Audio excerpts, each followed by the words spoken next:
అహల్య ఇంద్రకి సంబంధించిన పార్సల్ని పట్టుకొని బయటికి వస్తూ ఉండగా యామినికి అడ్డంగా దొరికిపోతుంది. ఎవరై నువ్వు, వెనక్కి తిరుగు అని యామిని అంటూ ఉండగా భయంగా వెనక్కి తిరుగుతుంది అహల్య. నువ్వా అని షాక్ అవుతారు నందు, యామిని, ఆమె భర్త.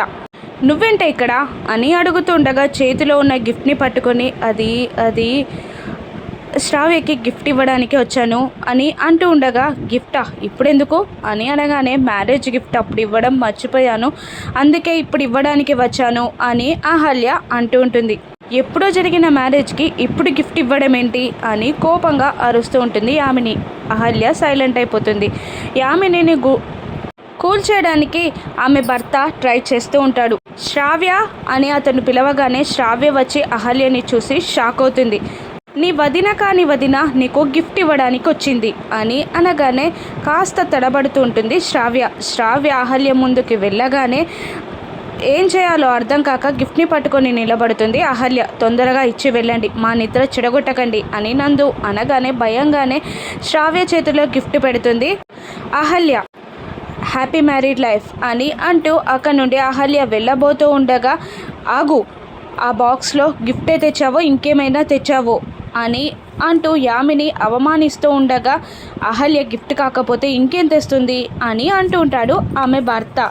తను కాశ్మీర్ నుంచి వచ్చింది నాన్న, ఏ బాంబైనా ఉంటే అని నందు అనగానే అందరూ అహల్య వైపు చూస్తారు. శ్రావ్య ఆ పార్సల్ని ఓపెన్ చేసి చూడు అనగానే శ్రావ్య పార్సల్ ఓపెన్ చేసి చూస్తూ ఉంటుంది. అందులో ఇందిరాగారి మరణానికి సంబంధించిన ఐటమ్స్ ఏమైనా ఉంటాయా అని అహల్య టెన్షన్ పడుతూ ఉండగా, శ్రావ్య ఆ పార్సల్ ఓపెన్ చేసి అందులో ఉన్న పేపర్స్ని బయటేసి ఒక కృష్ణుని బొమ్మ బయటికి తీస్తుంది. కృష్ణుని బొమ్మని చూసి శ్రావ్య చాలా సంబరపడిపోతూ ఉంటుంది. కృష్ణుని బొమ్మ బయటపడగానే అహల్య కూడా సంబరపడిపోతూ ఉంటుంది, సంతోషపడుతూ ఉంటుంది. ఆ కృష్ణుడి బొమ్మని చూసి, ఏంటి కృష్ణాష్టమి నాడని కృష్ణుని బొమ్మ తీసుకొచ్చావా, నీ టేస్ట్ మరీ వేస్ట్గా ఏం లేదులే అని యామిని అంటూ ఉంటుంది.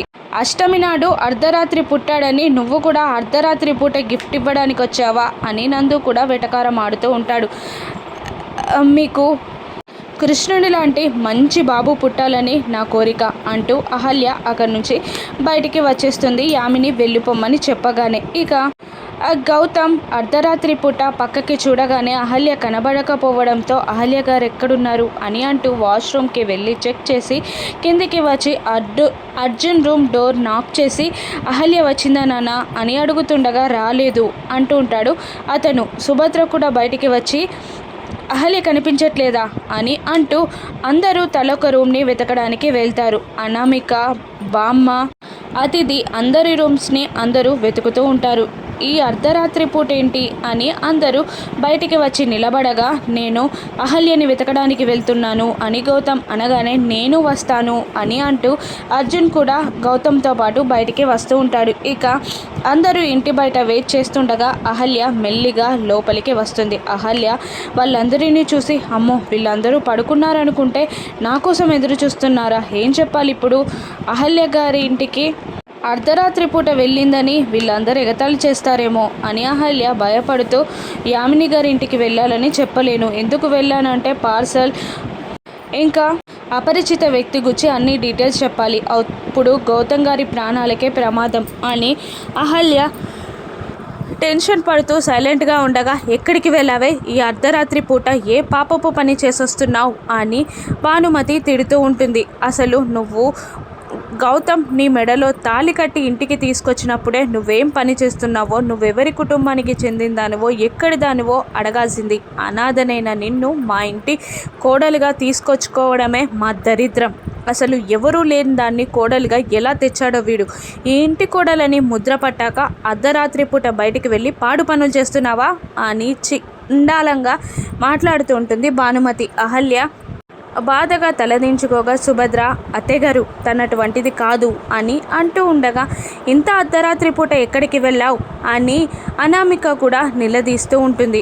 మొగాన్ని నేను బయటికి వెళ్ళడానికే భయపడతాను సిస్టర్, మరి మీరెలా వెళ్ళారు అని కార్తిక్ కూడా అంటూ ఉంటాడు. ఇక తెలిస్తేనే కదా ఇటువంటి పనులు చేసే వాళ్ళకి ఇదే కరెక్ట్ అని అతిథి కూడా వెటకారంగా అంటూ ఉంటుంది. బంగారాజు ఈ మాటలన్నీ వింటూ నేనున్నాను నా మేనకోడలికి, కానీ చెప్పలేని పరిస్థితి, గౌతమ్ బాబుకి మాటిచ్చాను అని మనసులో అనుకుంటూ ఉంటాడు. ఇక భానుమతి చెప్పవే ఏ పాప పని చేసొస్తున్నావు అని అహల్యని తిడుతూ ఉండగా నానమ్మ అని గట్టిగా అరుస్తాడు గౌతమ్ వెనకాల నుంచి వచ్చి. అప్పటికే బుజ్జిగాడు గౌతమ్కి ఫోన్ చేసి అత్త ఇంటికి వచ్చేసిందని చెప్పడంతో ఇక్కడికి వచ్చి ఈ మాటలని విని షాక్ అవుతాడు గౌతమ్. ఏంట్రా నానమ్మ అని గట్టిగా అరుస్తున్నావు? తను అర్ధరాత్రి పూట ఇంటి నుండి నీకు కూడా చెప్పకుండా బయటికి వెళ్ళింది, ఏ పాడు పని చేసొస్తుందో అని అనగానే ఎవరి గురించి మాట్లాడుతున్నావు నానమ్మ, తనని అడగడానికి నీకేం అర్హత ఉంది, నువ్వెవరివి అంటూ ఉండగా నేను ఇంటికి పెద్దదాన్ని అని అంటూ ఉండగా పెద్దతనం చూపిస్తే కాదు నానమ్మ, నా భార్యగా ఎన్నడైనా గుర్తించావా, ఎన్నడైనా బాధ్యతగా ప్రవర్తించావా, తన మంచి చెడ్డు చూసావా? ఎప్పుడు తన చేత ఒక గొడ్డు చాకిరీ చేయించేవాళ్ళు, బానిసలా చూసేవారు, కానీ ఎప్పుడైనా బాగోగులు చూసారా? బాగోగులు చూడని వాళ్ళకి నిలదీసే అర్హత కూడా ఉండదు, ప్రశ్నించే అర్హత అంతకన్నా ఉండదు అని అంటూ ఉండగా అనామిక అర్ధరాత్రి పూట నీకు కూడా చెప్పకుండా వెళ్ళడం ఏంట్రా అని అంటూ ఉండగా ఎన్నడైనా తిన్నదా అని కూడా అడిగావా అక్క, అటువంటిది నిలదీయడానికి నీకు కూడా అర్హత లేదు, నీకు కాదు ఈ ఇంట్లో ఉన్న వాళ్ళెవ్వరికీ అర్హత లేదు అని అంటూ ఉండగా అతిథి ఒక అడుగు ముందుకు వేసి అర్ధరాత్రి పూట నీకు కూడా చెప్పక వెళ్ళిపోయింది తన క్యారెక్టర్ ఏంటి గౌతమ్ అని అంటూ ఉండగా చదువుకున్న దానివి నువ్వు కూడా ఇలా ఆలోచిస్తావా? అసలు వేరే వాళ్ళ క్యారెక్టర్ని అసోసియేట్ చేసే నువ్వు ఇంకొకరి క్యారెక్టర్ని డిసైడ్ చేయగలవా? తన క్యారెక్టర్ గురించి మాట్లాడే హక్కు నీకెక్కడిది, నీకే క్యారెక్టర్ లేదు అని అంటూ అతిథిని ఎడాపెడా వాయించేస్తూ ఉంటాడు గౌతమ్ మాటలకి అందరూ అవాక్కై చూస్తూ ఉండిపోతారు. ఇక అహల్య ఎక్కడికి వెళ్ళిందని, యామిని ఇంటికి వెళ్ళిందని, ఆ పార్సల్ గురించి అపరిచిత వ్యక్తి గురించి గౌతమ్ తెలుసుకోగలడా? రాను ఎపిసోడ్స్లో చూద్దాం. Thank you for watching.